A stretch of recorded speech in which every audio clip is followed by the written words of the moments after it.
Welcome back to our second T54E1 video. I split this off because the first match was really long, and I also realized the T49 video is a bit long because it's 3 matches tied together. As you can see, again, we are slated to lose this match statistically. On top of that, this is going to be the match I earn my second mark of excellence. But I believe that I really have to fight for that mark. So here we go. We're about to get started with the T54E1. This is one of the final matches I did in this tank. As you can see, I've painted it now to help out with the camouflage because every edge you can get's a little bit of edge. This is just silver paint. It goes away. I only bought it for a day because I figured I would finish the tank in a day. So we're going to speed up and get to the action here.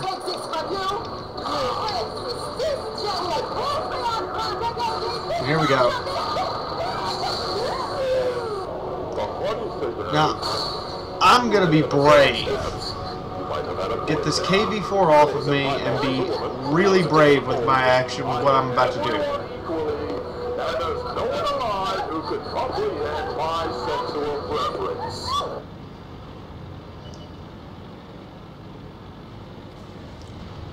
I see these guys and I go, I cannot let that autoloader get up there without us having our own autoloader to contest that. I bounced the folk. You saw it ricochet off and hit the hill up there. And our Object 416 is already beat up. There's no Artie, thankfully. Somebody's yelling at me about blocking their target.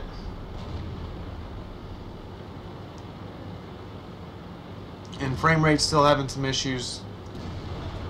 But it'll catch up. In the meantime... Oh God, come on! You're how the blood-soaked Protestant hell did you do that? Oh, man. I pulled way out there for that shot. I paid for it with 2 hits. And the 3rd hit hits my tracks but doesn't pin me. I'm now reloading. But I have made sure that this hill can be maintained as ours. I keep backing up because I've got 12 more seconds at least till I've got a round in the chamber. And then I start going forward. Acting aggressive in an autoloader when it's not loaded can be dangerous, but if the other person doesn't know your reload time, in the case I suspect this 5100 did not know my reload time, you can act aggressive and get away with it. I lock target and let him have it. And I pull out and finish him. I lock onto this IS-2 and let him have a couple shots. Now, I've paid for it with my hit points a little bit, but so far I've done 2,300 damage. I've got up to 2,000 win rate. I delock my target, and I wait for my load. Now we've got this hill, and I can peek over and keep them pinned down once I'm reloaded. I also know they don't have me spotted right now, so they have no clue where I went.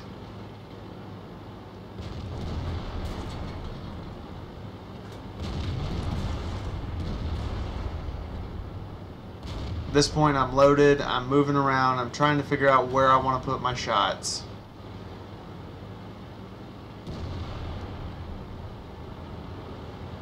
Because I'm at less than half hit points, I don't want to just jab out there and just start shooting. I want to make sure that whatever I shoot at is going to count and that it's not going to be able to fire back. So then, I do believe this is the moment where I come up. No, I'm still hesitating. Oh, right, because the 34-3 is still looking right at me. And then I hear him shoot, and I'm like, now.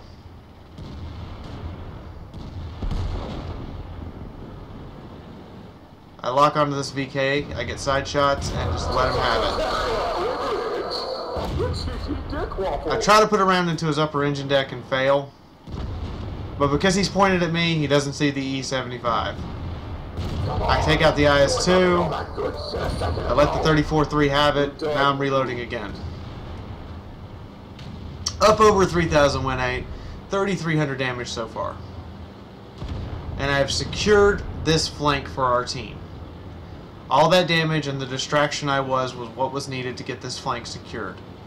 On top of that, if I hadn't come up this hill, I guarantee you that 416 and AMX will be dead to the enemy 5100.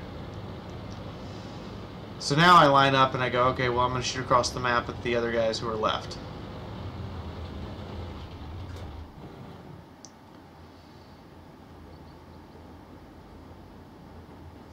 Don't really have a shot. And then I say, wait, there's a Jagdpanther right under me? That shall not stand. And I go right after him. I lock my target. Bang. I come around. Target's still locked. Bang. I'm moving up because I know if I want more shots, I gotta get closer. Since I gave up my position on the hill. I do not want to expose myself to that Roomba. If he's got the 150, I am a potential one-shot. And I know it. I do, however, know that I can bust this T49, this T29. 1, 2. He's now one shot, finished off by the Comet. I'm reloading. I want to get up close to this rock. I do not want to risk exposing myself to the IS-3 or the Roomba while I'm reloading. IS-3 is doing an excellent job of holding off around 103 right now. I hate to say it, he's doing an excellent job of keeping that 103 scared of him. 103 runs down here with me, and I'm going to be loaded. However, I don't believe I actually get up there to engage the IS-3. If I do, that would be kind of nice. But you don't give up. You keep moving. They might bounce. The IS-3 might kill somebody.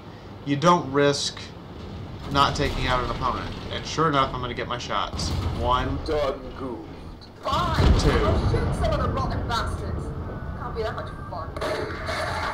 5,300 damage. 6,800 predicted win 8.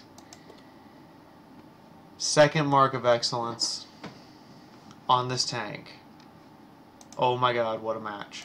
This is a match where I'm just dominating. I wasn't fighting for my life, wasn't having to run, I was staying near my allies, I was making sure to give them active frontline support, and this match just worked out. This is also one of the only matches I think where the 54E1 hit every time I fired the gun. There were no misses, which is astounding for this tank. Normally at least 4 shots will miss every game. So a whole clip is pretty much, I factor out as spent because it's not going to go where I aim. But yeah, that's the 54E1. That's how you use autoloaders. You stay right up there with the front line, you make sure you stay with your allies, you come out, you dump your clip, and you get back to cover before anybody can retaliate, and you listen for the enemy shots. You got to make sure everyone is fired before you pop out, and you don't pop out against enemy autoloaders when you can help it, because then it's just a slugfest in which nobody wins. So that's going to do it for the T54E1, and that's going to do it for Volume 5. You guys have a nice night, and